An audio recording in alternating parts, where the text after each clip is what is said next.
আসসালামু আলাইকুম। নতুন একটি ভিডিওতে আমন্ত্রণ জানাচ্ছি। এয়ারপোর্টের ভিতরে সবাই লাইনে দাঁড়ানো লন্ডনের ফ্লাইটে ওঠার জন্য। বেশ ভালোই লাগতেছে।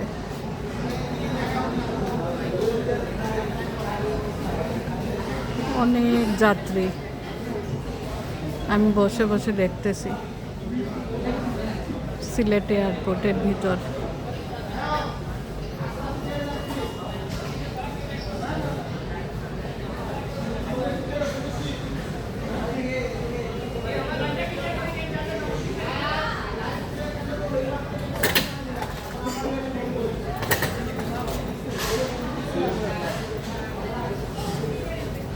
এরা আসছে, নামলো এখন যাত্রীরা। ভিডিওটা কেমন লাগলো কমেন্ট করে জানাবেন। ধন্যবাদ।